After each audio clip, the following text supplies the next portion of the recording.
In this video, I'm going to show you two methods of completing the 4th Soviet mission in Red Alert 3 Uprising. Let's begin. Okay, for this weird strategy, you're going to set up your MCV in the water. First step, obviously, try to defend yourself. So after trying to defend yourself, and even if you fail, it doesn't really matter. What you want to do is have your naval yard and build up a ton of stingrays and then storm this island in the bottom right corner, because you're going to turtle yourself down there. And don't deploy bullfrogs. You're going to need those for later. Be wary of the allies stopping time. It will become more frequent and last longer, so just be careful. So as soon as you can, build yourself a super reactor, which will allow you to build Tesla coils, and try to have a construction crane so you can build twice as fast. You really want to hurry because they will start sending future tanks your way, and those will ruin your day. And you'll need to keep your bullfrogs over here to take out the Harbinger gunship that eventually attacks you. At this point, you might want to bail, so grab as many forces as possible and leave. But still keep your harvesters and collectors and whatnot over there. Try and get yourself a little bit of money. And as far as your points, go down the middle so you can get mass production. And of course, the orbital drop. Once you have destroyed the first 2 turrets down there on the ground, put your troops over here in the corner. Once you get your grinders, go ahead and take them over to this island for a little bit of extra protection and whatnot. If you're really pressed for cash, make a barracks and build a combat engineer and put it right in this oil derrick. Sadly, this is one of the more slow-going methods. But the upside of this is that future tanks can't attack you over here. Once you have a refinery situation going for you, try to expand as much and as fast as you can. As soon as you can, try to expand to this ore mine so you can get ore a lot faster. And go ahead and set up a naval yard while you're at it. And you're definitely going to need some Tesla coils over here and up on this ridge, because you will be stormed by a bunch of big scary things. And for your second row, go ahead and down here, because there's a cool combo of the magnetic singularity and the ultramagnetic satellite. I'll show you it later. And you know those big scary things I was talking about? Yeah, they're gonna attack you over here too. And if you really want to, send a terror drone after that stupid aircraft carrier. And now, go ahead and build a vacuum imploder, or make some grinders or some dreadnoughts or something. The coolest subs work too. And destroy the 2 naval yard ship whatever things over here, so that aircraft carriers stop getting sent your way.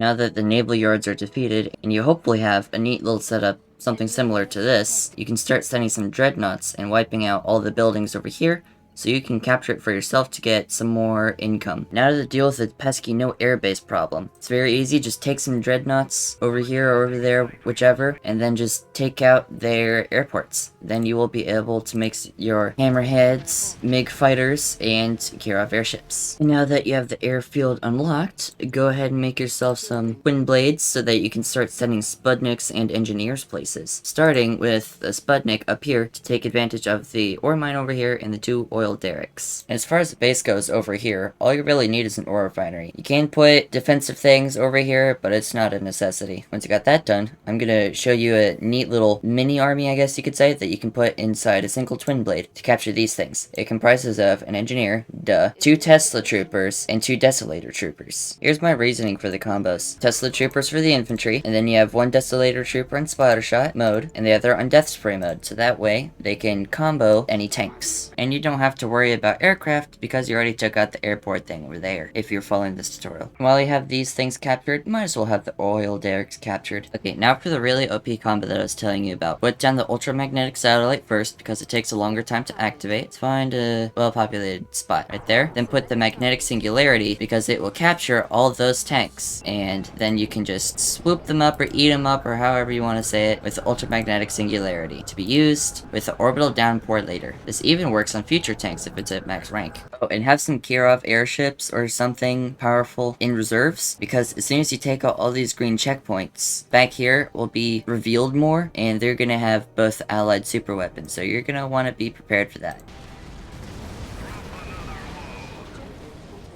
Here are the stats in case you're interested, and now to the method that's more than likely supposed to be the one used. For this method, before you even deploy your MCV, eject all your troops and whatnot way far away from the peacekeepers so that they don't get annihilated before they even touch the ground. Now, the more intuitive part, wrecking all the peacekeepers' faces. And while they are doing that, put your MCV right about here. And like the other method, you're gonna go down the middle first, and then go to the one on the left. Once you have the super reactor, build as many Tesla coils around this area as possible to defend yourself against the upcoming future tanks. Also put a couple over here-ish to defend against naval forces. Apparently, buildings continue building even while the Sigma Harmonizer and abadabadabadoo is working. And don't forget about the Harbinger airship or gunship that comes by. Use your bullfrogs to destroy it as quickly as possible so it causes the least amount of damage.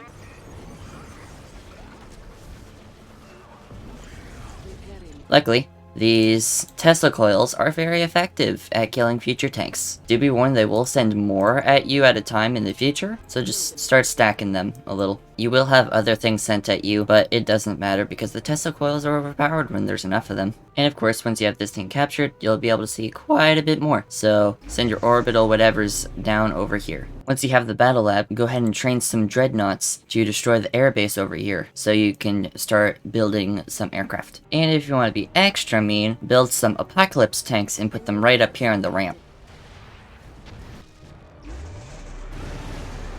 And now with your new amazing construction options, build yourself as many twin blades, MiG fighters, and Kirov airships as you desire. Once you start getting attacked by aircraft carriers, you'll know it's time to take out the two Navy port things that are over here.